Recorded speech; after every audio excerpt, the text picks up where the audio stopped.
अनुवाद प्रकरण 27. एबाल डोंगरावर लिहून ठेवण्याचे नियम. मग मोशे व इस्रायलाचे वडीलजन ह्यांनी लोकांना आज्ञा केली की जी आज्ञा मी आज तुम्हाला देत आहे ती सर्व पाळा. तुझा देव परमेश्वर तुला देत असलेल्या देशात यार्देन उतरून तू जाशील तेव्हा मोठे धोंडे उभे कर आणि त्यांच्यावर चुन्याचा लेप लाव. आणि तू पलीकडे जाशील तेव्हा त्या धोंड्यांवर ह्या नियमशास्त्राची सर्व वचने लिहून काढ. म्हणजे जो देश तुझ्या पूर्वजांचा देव परमेश्वर आपल्या वचनाप्रमाणे तुला देत आहे व ज्यात दुधामधाचे प्रवाह वाहत आहेत त्या देशात तुझा प्रवेश होईल.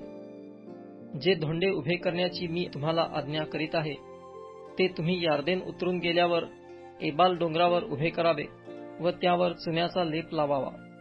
आणि तेथेच आपला देव परमेश्वर ह्याच्या प्रीत्यर्थ धोंड्यांची एक वेदी बांध. त्यांना कोणतेही लोखंडी हत्यार लावू नको.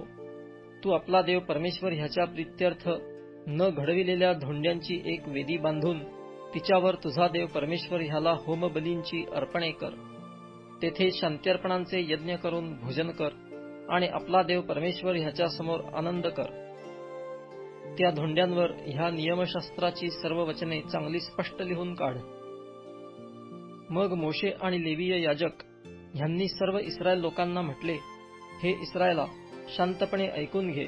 तू आज आपला देव परमेश्वर ह्याची प्रजा झाला आहेस, म्हणून आपला देव परमेश्वर ह्याची वाणी ऐक. आणि आज मी तुला त्याच्या ज्या आज्ञा व विधी सांगत आहे त्याप्रमाणे वाग. एबाल डोंगरावर उभे राहून उच्चारावयाची शापवचने.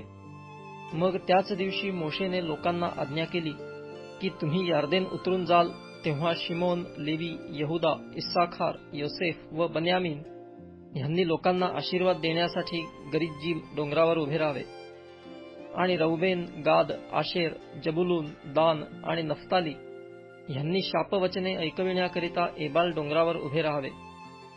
तेव्हा लेव्यांनी सर्व इस्रायल लोकांना पुढील प्रमाणे मोठ्याने म्हणावे, जो परमेश्वराला वीट आणणारी कोरीव अथवा ओतीव मूर्ती कारागिराकडून करवून तिची गुप्तपणे स्थापना करीतो तो शापित असो.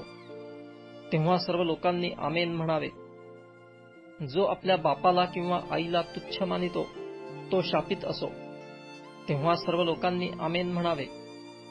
जो आपल्या शेजाऱ्याच्या शेताच्या सीमेची खूण सरकवितो तो शापित असो. तेव्हा सर्व लोकांनी आमेन म्हणावे. जो आंधळ्याची वाट चुकवितो तो शापित असो. तेव्हा सर्व लोकांनी आमेन म्हणावे.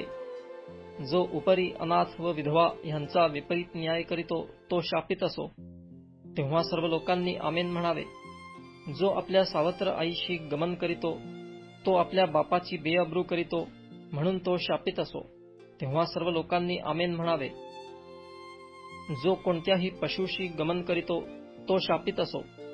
तेव्हा सर्व लोकांनी आमेन म्हणावे. जो आपल्या सख्या अथवा सावत्र बहिणीशी गमन करीतो तो शापित असो. तेव्हा सर्व लोकांनी आमेन म्हणावे.